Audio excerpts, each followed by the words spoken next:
बिस्मिल्लाहिर्रहमानिर्रहीम। Welcome to chemistry with Kamran Chaudhry. अगर आप इस चैनल पर नए हैं तो इस चैनल को सब्सक्राइब ज़रूर कर दीजिएगा, साथ बेल आइकन को लाजमी प्रेस कर दीजिएगा ताकि आपको आने वाली हर नई वीडियो का नोटिफिकेशन मिलता रहे। बच्चों, आज के लेक्चर में हम लोग आपकी फेडरल बोर्ड की 11 क्लास की केमिस्ट्री का चैप्टर नंबर 4 जिसका नाम है गैसेस, उसकी सेल्फ चेक एक्सरसाइज 4.2 को सॉल्व करेंगे।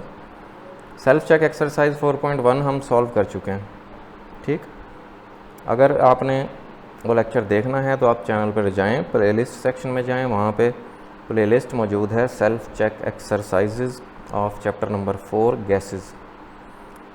ठीक, आसान है आज की सेल्फ चेक एक्सरसाइज, बट ये जो सेल्फ चेक एक्सरसाइजेज होती हैं, अगर बच्चा स्टूडेंट इन एग्जाम्पल्स और सेल्फ चेक एक्सरसाइजेज को ख़ुद करने के काबिल हो जाता है, इवन दो कि अगर मतलब स्टेटमेंट भी थोड़ी बहुत चेंज कर दी जाए और वैल्यूज़ भी चेंज कर दी जाएं, उसके बावजूद अगर वो कर लेता है ना, तो इसका मतलब है कि उसके कॉन्सेप्ट्स क्लियर हैं, उसकी बहुत अच्छी प्रिपरेशन है।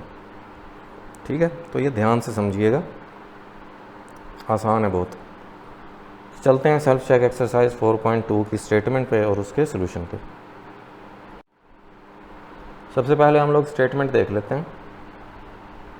स्टेटमेंट क्या है कि 375 centimetre cube of A given gas has a pressure of 770 millimetre of mercury. एक गैस है जिसका वॉल्यूम और प्रेशर आपको दे दिया। What will be the volume if the pressure is reduced. Volume आपने कैलकुलेट करना है कब, जब प्रेशर 770 से कम होकर 750 कर दें हम। ठीक है, सो उस वक्त वॉल्यूम क्या होगा। सॉल्व कर लेते हैं इसको। सबसे पहले तो आप डाटा लिख लोगे कि वॉल्यूम क्या होगा प्रेशर रिड्यूस होने के बाद।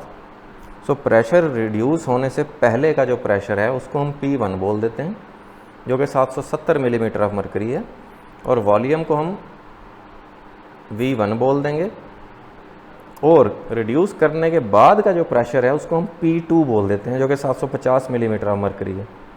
ठीक है, और V1 कितना है 375 सेंटीमीटर क्यूब। आपने बेसिकली V2 कैलकुलेट करना है। ठीक है, दोबारा से देख लो कि प्रेशर रिड्यूस करने से पहले का जो प्रेशर है उसको हम P1 बोल रहे हैं और उसके वॉल्यूम को हम V1 बोल रहे हैं। ठीक है, प्रेशर रिड्यूस करने के बाद का जो प्रेशर है उसको हम लोग P2 और वॉल्यूम को हम V2 बोल रहे हैं। तो V2 आपने कैलकुलेट करना है। ये आपने ना क्लास 9 में चैप्टर नंबर 5 में आपने फार्मूला पढ़ा हुआ है बॉयल्स लॉ का। ठीक है, डाटा को देखकर आपको याद भी आ गया होगा। क्या फार्मूला था कि P1 V1 is equal to P2 V2। ठीक है, कि प्रेशर और वॉल्यूम का जो प्रोडक्ट है वो कांस्टेंट होता है। ठीक है, यहाँ से आपने बेसिकली ना ये V2 कैलकुलेट करना है। तो ये P2 उधर P1 V1 से जाकर डिवाइड हो जाएगा इस तरह से। ठीक है, बस यहाँ पे अब आपने वैल्यूज़ सब्स्टिट्यूट करनी है P1 V1 और P2 की। ठीक है, हम वैल्यूज़ सब्स्टिट्यूट कर लेते हैं। P1 कितना है 770, V1 कितना है 375 और P2 कितना है 750। जब आप कैलकुलेट करोगे आपके पास आंसर आ जाएगा 385 सेंटीमीटर क्यूब। ठीक है, यही बेसिकली आपने कैलकुलेट करना था। अब यहाँ पे इम्पॉर्टेंट बात क्या है, यहाँ पे इम्पॉर्टेंट बात ये है कि चेंजिंग हो सकती है यहाँ पे कि अगर आपको यहाँ पे जो वॉल्यूम का यूनिट है वो डिफरेंट दिए हुए हों। जैसे यहाँ पे सेंटीमीटर क्यूब में है ना गिवन, यहाँ पे आपके ऊपर वो कंडीशन लगा दे कि वॉल्यूम कैलकुलेट करो इन डेसीमीटर क्यूब, या यहाँ पे डेसीमीटर क्यूब में गिवन हो आपके पास और यहाँ पे कंडीशन लगा दे कि वॉल्यूम फाइंड आउट करो इन सेंटीमीटर क्यूब।